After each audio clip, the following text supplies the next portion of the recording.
is an example of a socially engaged artist.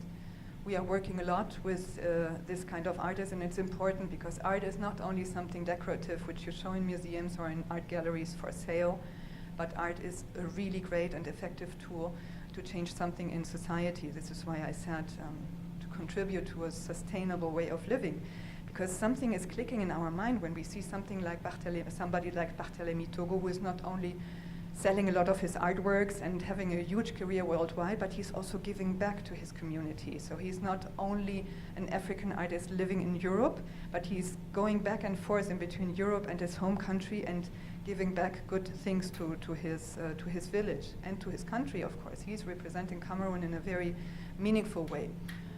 This is, for example, this is Banjul Station, this is the corn. Everything is sustainable, so no pesticides, no fertilizers, everything is a natural way of planting. This was the discussion we had with a farmer, a scientist, Barthélemy Togo, and this was part of the climate change conference. So we were part of the UN program of COP21, and the museum auditorium was packed. We didn't know because there was so much competition going on, hundreds and hundreds of projects during those 2 weeks of the conference.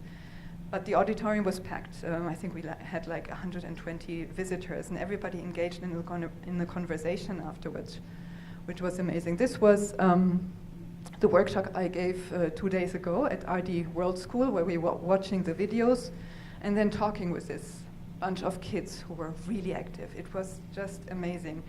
And specifically working with younger people in countries like India or Mexico or Brazil or in African countries is really rewarding, because their mind is like very open, and we want to bring that to other countries as well. In European countries, the educational programs are very complex, and the mind could be more open of the kids, but we had, for example, a wonderful experience at a school, a huge private public school in Paris, École Massillon, where we invited, this is not related to food, but to renewable energies, where we invited the Danish artist Olafur Eliasson and his project Little Sun, which are little solar lamps, which he designed together with a Danish designer.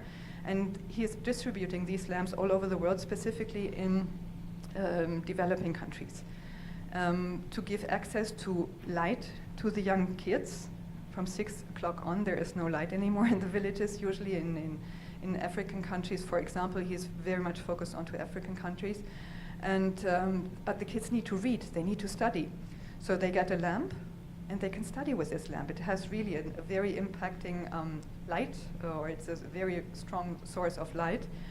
And he sells those lamps in industrialized countries for a higher price and donates them or sells them for a lower price in developing countries, which is actually an amazing way of social engagement as well. And we did a huge performance in this École Massillon in Paris, where all the kids participated. They were also from 4 years to 18 years on, like hundreds of kids marching through the school with the little lamps. And so these are the projects we are doing: exhibitions, video projects, conferences, panels, workshops, and to sensitize.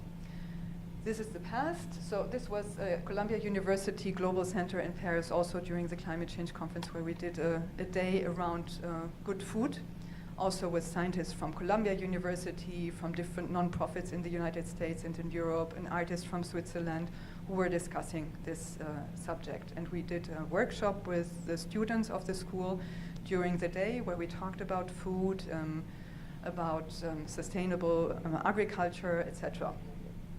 And the project we are planning right now is, as I mentioned before, Good Food India, which is an incubator program in 5 different cities so far in India. We will start in Delhi with a conference frame. So we are going to have conferences with artists, with activists like Vandana Shiva, scientists, educators. We are going to include workshops with schools, and we want to have on board of the panels the younger kids as well, not only putting the experts on the stage who are talking with their specific expertise language, and maybe it's getting too dry. Sometimes it is the fact that we see panels and people are talking about their issues, their subjects, but the audience might be bored or not understand everything.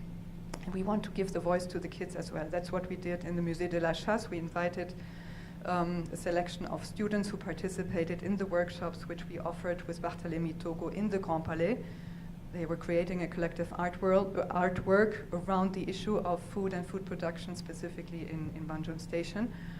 And they came on stage and they talked about their experience, about what they learned, about their point of view and what they are going to contribute in the future. And it was amazing because before, those students from this private art school, they didn't really think about sustainability or about sustainable food production or about an artist like Barthélemy doing this project in Africa.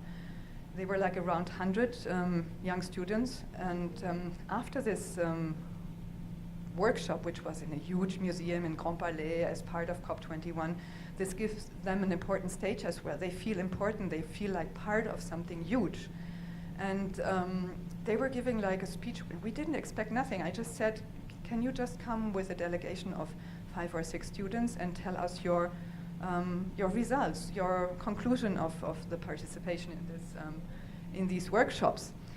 And they came and they gave a statement which was just overwhelming, just very emotional, and everybody loved it. And it made the audience understand what those projects are about. And to see that when you give the voice to the younger people, they are doing something with it, and they are going to transport it into the world. So this is the past, and for Good Food India, we plan Delhi, Mumbai, Goa, Bangalore, and Hyderabad, and in each city we are going to have a specific topic related to food and food production. And in each city we are going to work on an interdisciplinary basis, which means that we are going to invite artists, researchers, scientists, politicians, representatives of corporations, educators, ambassadors, to talk about the subject, because India, as I mentioned at the beginning, is a country where a lot is happening around agriculture. I don't remember how much GDP is produced by agriculture here in India, but it's a lot. And there are a lot of problems because of climate change, because of droughts. Right now, we see that it's 46 degrees outside. This is not normal. This is creating more droughts in the countryside. Everybody's waiting for monsoon. If the monsoon is only delayed by 2 or 3 days, this is affecting the crops. This is affecting the harvesting and the quality of the soil. So we want to talk about all of this and which kind of solutions we can create together with all those different experts and the young people. In Mumbai, we are going to work with several community projects around the issue of women. Women living in the streets, no shelter, no access to good food. They have to raise their children. They are caretaking, but they don't really have access to those resources. So we want to work with them and try to find solutions for them. Here again, focusing the idea of food as a common. So we will try to talk to the city or to corporations or bodies owning specific pieces of land where we could create urban gardens where they can really take responsibility, plant and harvest and feed themselves. And like this, we looked for subjects which are specific for each city. Goa, for example, is a region of a lot of international, how do you say that, international activity. A lot of expatriates coming to live in Goa. A lot of them bring their foreign plants like roses or other type of vegetables and fruit which are not endemic for that area. So they really create a new ecological niche, transforming what was original before into something new, which is causing like problems for the local biology, for the local nutrition as well. And the soils, they change completely. And those plants from other countries, they bring in diseases and because they are not adapted to the environment. And we want to talk about this. We want to bring back the endemic plants. So there we collaborate with NGOs who are already working on this subject and bring in artists. Here in India, it's interesting. There are a lot of artists who are socially engaged and who are farmers at the same time because they inherited a piece of land or a little farm. And most of them, they try to combine those two fields, art and farming. A lot of them are women. So in this context of this Women Economic Forum, I think it's important to talk about the issue or the topic of women and how women are, how much important, or how do you say that, how important women are in India for creating this. So we try to put together in this incubator project different types of disciplines, not only to show something nice like art, like going to a museum, going to a gallery and seeing something decorative and contributing to entertainment, but we really want to contribute to a change of mindset. This is why sustainable living has become not only a fashionable lifestyle, but it is important, it is really necessary that we change our mind, that we change our behavior and think twice before we buy something. And it doesn't matter regarding food or regarding consumers, goods. It's really important that we try to change something, that we as individuals try to contribute to a change. A lot of people say, but what can I do as an individual? It's the policymakers who are changing the laws, who have more responsibility than we have. I think we can create a change from bottom up. If we change the demand to the market has to respond.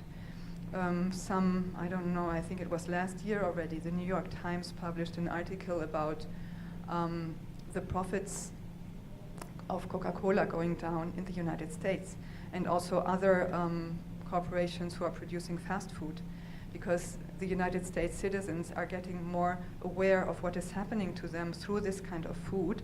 So those corporations have to change and adapt their way of producing things and taking over a social responsibility as well. So I think it is important and it is possible to change something through our personal behavior. And with this project, which is going to run over 2 years, over a period of 2 years, we will do those community projects everywhere, including universities, etc.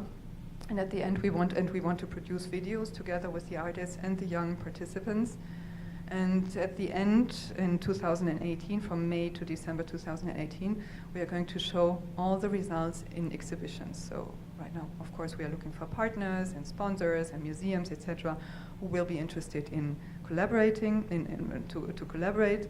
And then we might travel this exhibition in a sustainable way, of course. We don't want to put together tons of exhibition pieces, but really video art, something which can be wrapped up and put into small boxes and without creating a lot of CO2 emission, and can be exhibited in Europe or in the United States to show that what is happening in other continents, what is happening in other countries, and create a dialogue through this. So this is like a brief introduction to what we are doing, and to show that arts is a very effective tool to transmit those ideas and to engage people. Not only that people consume those ideas, but that they are really part of it on an interactive basis, on a participatory basis, which has become something very important nowadays. You have to engage people. If you, even in the MoMA, even in the Metropolitan, you have to engage the audience. You cannot just show them nice wall-based pieces, but you really have to invite them to be part of this. And so art and culture is a very important pillar of society, even though some countries want to abolish it because they don't see the importance in it, but it is important. It belongs to education, and education is a basic for